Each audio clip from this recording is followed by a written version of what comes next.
hi to everyone. Hi! Prepare ko lang baon ni Claire and then we're off to her school. Yari, bakit ganito? Ready? Let's go to school? Guys, nandito na tayo sa school area. Plane. Say bye! Bye! It's my dad's turn to drop me off today. Let's go, Claire's. And it's Klein's turn naman sa school niya.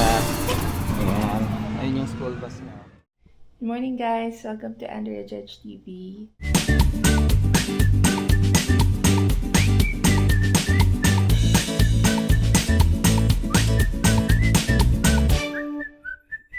Good morning!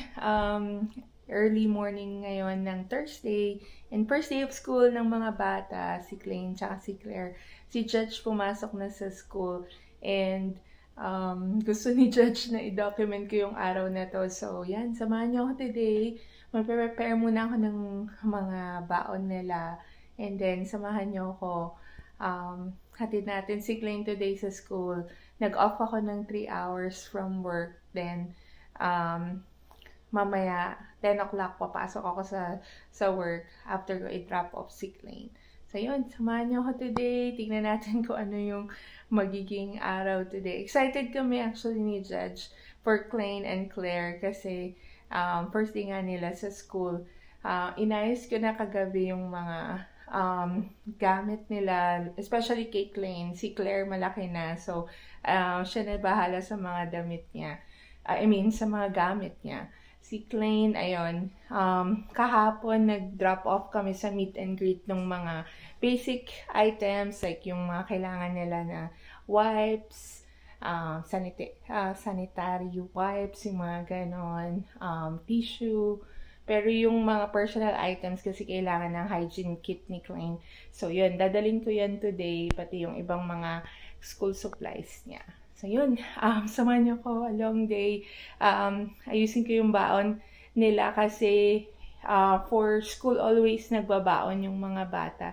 Hindi sila kumakain sa school, yung baon lang nila sa lunch. So yun, later guys, update tayo. Later guys, update ko kayo. And guys, so nakasaing na tayo, no? Hindi ko na video kasi hindi lang ako sanay mag-vlog. Kaya nagsaing na tayo. Naglagay na din tayo ng ating mga breakfast and baon ni Claire sa school, sa air fryer. So napakalaking tulong sa akin yung air fryer kasi medyo mas nakakagalaw ako after ko. Ayan, nadilim na naman. Nakakagalaw ako after ko ilagay mga pagkain doon, no? So, yan. Eto, nandito na pala si Claire. Nihintay niya lang yung breakfast niya. And then, magbabas lang si Claire. Yung bus stop niya, nandito lang sa harap ng bahay mamaya. Hopefully, mapakita ko sa inyo. Pero ito si Claire. Say hi, Claire. Hi. Huh? Hi. Daddy said he wants to see you on your first day of school. So, he wanted me to do some video vlog. So, Okay, let's go. Ganda ng ate namin. Yan yung outfit check niya on first day of school. Wow. How do you feel on your first day of school? I'm feeling kind of nervous, but Uh-huh. I'm just trying to get through the day. Yes. Yeah, just get through the day. Enjoy with your friends, your first day of school. Yeah, Huh? yeah. And see how it goes. Huh? I'm gonna try. You have a kuya on one of your classes or your Oh friend? no, May, I have like some What's- friends in some classes. Uh-huh. Yeah. okay. Gabby, how about Gabby? I don't think we're in classes together. Oh, really? Okay. So, yun pala guys, no, pag high school, meron silang schedule on their own. Parang college na.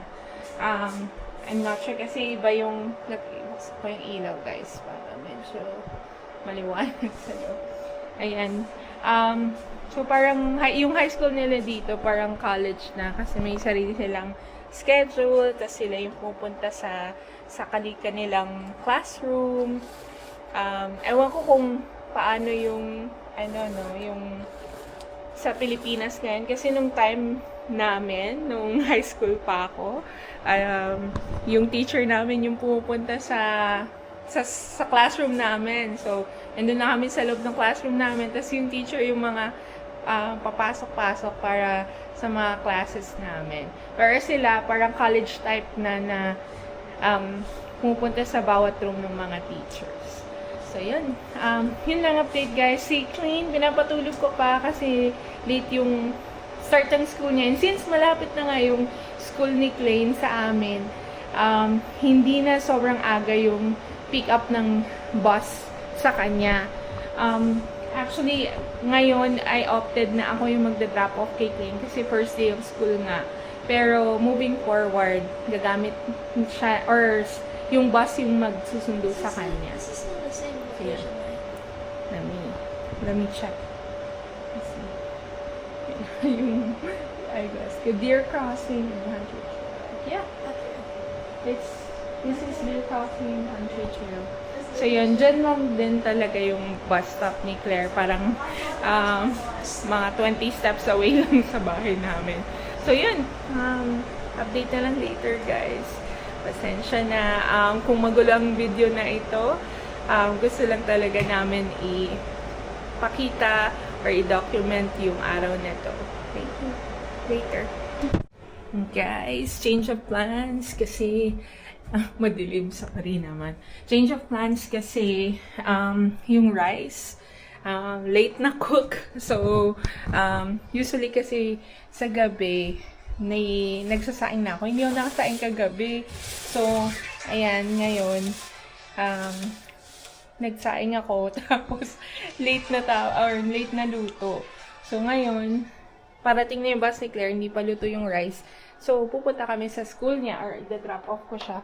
Since malapit lang naman. Pero, since i-drop off nga natin, kailangan natin gisingin yung isa. Ito. Ayan. Tulog na tulog. Napakalikot matulog. Gisingin natin siya.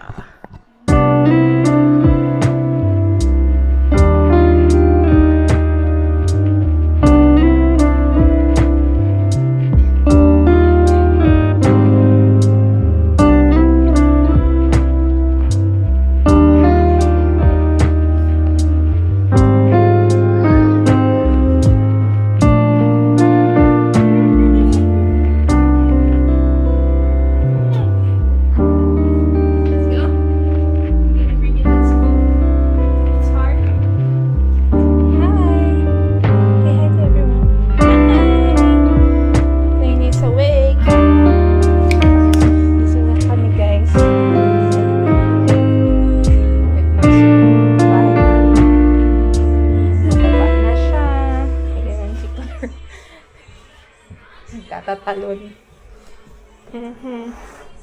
Hi, Ape. Good morning. Right now? I wake him up because we're gonna drop you off.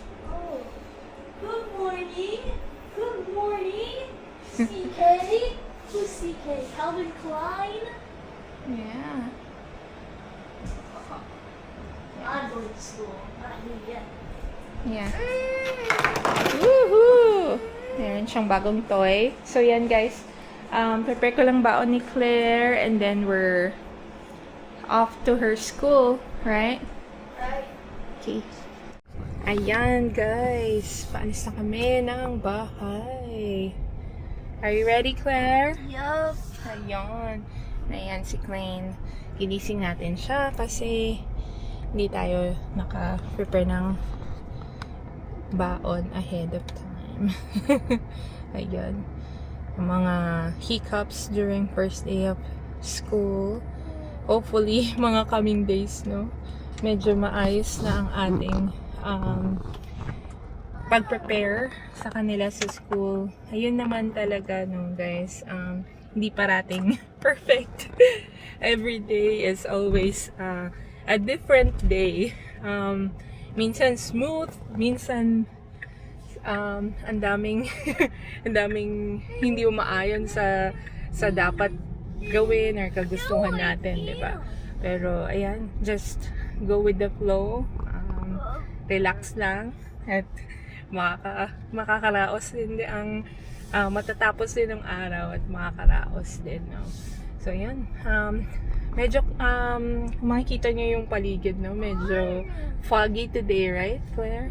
Yeah. It's like very foggy. Tingnan nyo guys, sinikot ko yung camera. Halos walang makita. Ayan. So, magpo-focus muna ako sa driving. So, later na lang. Yari, bakit ganito? Yung ating daan, oh guys. Kita nyo yan. Wala masyadong makita. Dahan lang tayo kasi parang yung mga clouds na sa baba. Yung weather namin lately dito sa Illinois, it's grabe. Mostly, nagkakaroon kami mga severe thunderstorm, may mga tornado warning for the past few days. So, medyo challenging, no? Although, ano lang siya guys, parang 1 to 3 hours lang yung severe weather forecast. Pero nakakaba kasi ang lakas talaga ng hangin. Ayun. And dito tayo sa school ni Claire. Hindi nyo makita kasi natatabunan ng fog. Sobrang foggy today. So yan. Yung mga may pasok na, drive safe to school. Ayan guys, na-drop off na natin si Claire. Ayan, maraming mga high school na pumapasok. At ayan, long way out kami ni Klein kasi traffic. At sobrang foggy talaga. So ayan, bye ate! We're back home! Ayan guys, may prepare ko lang yung kanyang breakfast and mamaya alis na kami. Say hi! Say hi, Klein! Hello guys! Update lang. Ayan. Naka-ready na yung... Here, papa. Naka-ready na si Klein! Say hi! Show it to them, your toy. Ayun, oh. That's your toy? Wow! What's that toy? Ooh. It's a long. Wow! Is that a snake? What does the snake sound? Huh? What's the sound of the snake?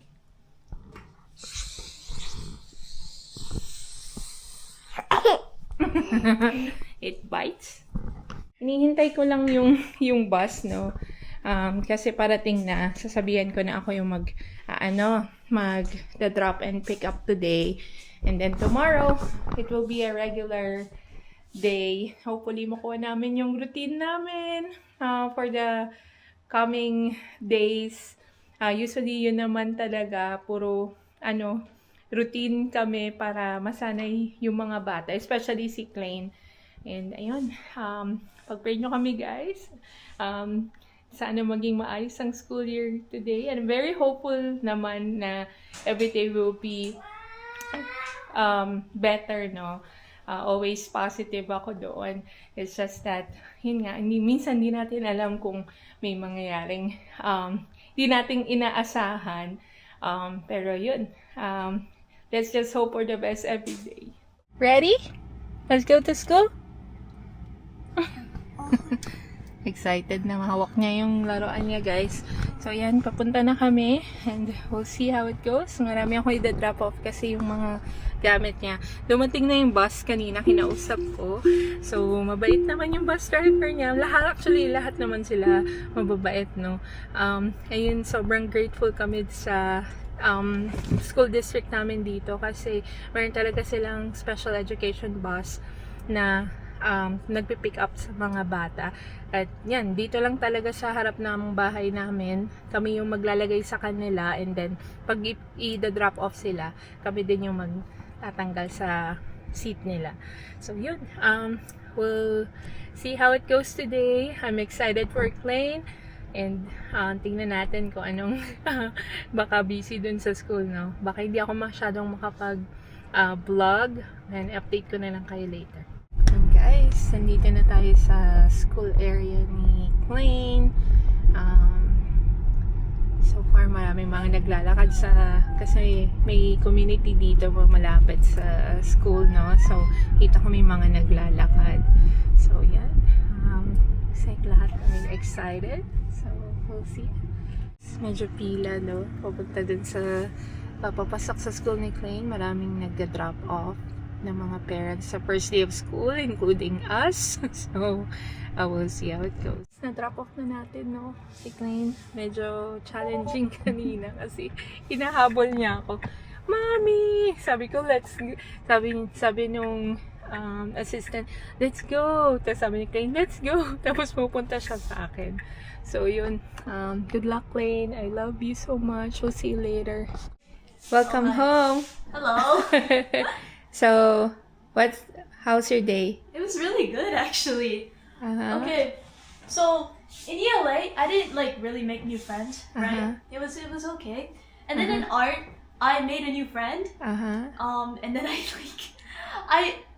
was trying to show her directions, but I accidentally like led her to the wrong hallway, and I didn't realize that until I walked away from her. And I was like, oh my gosh, I sent her to the wrong hallway. Oh no. And she's a new student. Okay. I was like, Okay. and then third period honors, I didn't have new friends there either, but it was a pretty like nice and chill class. I liked the teacher. Okay. And then fourth period, I had like 3 friends in there. Okay. So that was really nice. That's great. Fifth period, no. Fourth period was actually my health class. I didn't have any new friends there. Okay. But fifth period was my ASL class, and that's where I had like the 3 friends. And then I went to lunch in sixth period. Alright. And then I was like sitting alone eating, right? Because I thought I didn't have any friends. And Yes. then like 3 girls came up to me and they were like, hey, do you want to sit with us? And I was like, sure. And they were like, I like your style. I was like, yay! Wow. And then, seventh period, I had 1 friend. Yeah. And then I kind of got nervous because it was AP US history. Okay. And the teacher made it sound super frightening. Apparently we have to do quizzes every week, Okay. and then we also have to write like an essay length paper Alright. after those quizzes, Okay. and then we have to read like 50 to 70 pages a week. Alright. Are you overwhelmed? Yeah. And he was like, okay, so I think you guys are gonna be surprised, but it's normal to fail this class. And I was like, No. I was like, no. But he was a really funny teacher. Uh-huh. And then 8th period was my Algebra 2 honors, and I made 2 friends there. So it was nice. That's nice. And then... It's a friendship day. Yeah. And then, if the friendship couldn't even, like... If the friendship was, like... If you thought it was, like, ending... No. I was thinking about this friend I had, okay? Her name is, like... I'm not gonna say her name, but I was like thinking about her. I was like, man, I really miss her. I don't think we're ever gonna see each other again. And then I see her waiting for me at like the doors outside of the building, and she's like, hey, I waited for you. I was like, I was just thinking about you. Oh, wow. Then we walked to the bus together. It was super fun. That's nice. Nandito na si Klein. Gutom na gutom ito, guys. Kasi, yan, nakaredy na yung pagkain niya. And kilala ko kasi siya, hindi siya kumakain masyado sa school. So, ayan, how's school today? Good? Did you have good? Good job. I miss you. Okay. Eat now. Okay. Alright. Say bye. Bye. Hello, guys. It's my dad's turn to drop me off today. Let's go, Claire's second day in sophomore year. Yeah. Thanks, Dad. Love you. Love you. Lapit lang school niya dito, guys. Sa ano lang. 5 minutes away, right? Yeah. I know. 2 minutes nga lang, medyo lang. Ayan, so good luck ate sa school. Do you have friends there? Yeah, I do. You do? Filipina? I think so. I'll try New to friends. ask. She had new friends. Ayan guys, drop lock natin si Claire. Yep. See ya. Guys, ito na yung school ni Claire. Sa tawid lang namin, right ate? Right. Ito, pero mahaba pila papasok. No? So, kaya umalis din kami maaga. Ang pasok ni Claire is what time ate? I have to get there by 7 because my classes start at 7:05. Okay, and ang oras is 6:45. Ayan. So, pila lang muna tayo dito. And drop natin si ate sa loob. And guys, yun yung tawag sa kanila. Welcome back, Cougars. Dito tayo sa pinaka-gate. So, balik na sila. Ang mga Cougarians. Cougarians ba? No, just cougars. Just Cougars. Mali na naman si Daddy. Ayan guys. Good luck ate. I love you. Good luck on your second day. Thank you. Galingan mo sa school. Thank you. Dito, here is good. Yeah. Ayan, okay. Ayan, galingan mo ha. Alright. Love you. Close the door properly, okay? Lakas. Ayan na siya guys. Papasok na siya sa school. Ayan, tayo ay uuwi na. What's up guys? Good morning. And ito, naayos na natin si Klein. Second day. Nabisan na ni Daddy. Pogi yan, o. Tingnan mo. Outfit check. Outfit check. Happy Friday. Have fun in school. So, mamaya, tatry naman namin yung school bus. Kasi kahapon hinatid siya ni Andrea. So, mamaya, tingnan naman natin yung school bus. Have fun, Klein. Ngayon, nakabis na siya. Outfit check, Klein. Outfit check. So, hinatid na lang namin school bus. 8:30, Hal? 8:30. And may isang oras pa siya kasi 7:40 pa lang. Halos isang oras pala. And it's Klein's turn naman sa school niya. Ayan. Ayun yung school bus niya. Go, Klein! Let's go, let's go! Takot siya sa school bus. Wait lang. Ihatid lang namin sa school bus, guys. Say bye, Klein! Say bye! Sana kita. Nakasmile siya. Bye-bye! Parang masaya siya sana. Hi, Jace! Morning, school day too? Yeah, good luck in school, Jace. Hello, guys! Ayan, sobrang at least na-experience ko din. Kung tatanungin nyo, Friday, wala akong work, yan. Hindi ako pumasok, guys, kasi gusto ko tong makita and ma-experience ng personal kasi nga ang pasok ko lagi is umaga. And yun, minsan lang to yung mga ganitong moments, no? So, kaya, masaya ako nakita ko si Klein kasi first, one time lang siya magki-kindergarten. So, ayun, gusto ko makita yung first school niya. May katabi siya, no? Batang babae. Medyo baka malaki-laki na. So, kinakausap si Klein. So, nakakatuwa. Kasi, sana maging friends sila, no? Parati sa bus. Ayan, kasi sabi niya, she likes sharks too. Sabi niya, parang sabi niya, I think this is a tiger shark. Si Klein mahilig din sa shark. So, hopefully, makagain si Klein ng friend and, ma-develop yung social skills niya. So, happy to see that and sobrang saya namin na nakasmile siya kanina sa bus and gustong-gusto niya. And guys, siguro dito na namin tatapusin yung vlog. Maraming salamat sa pagsama. Again, patuloy pa rin kami gagawa ng Boy America vlogs, nursing vlogs, at syempre travel vlogs. Maraming salamat sa inyo guys. Ingat kayo parati and God bless. Bye!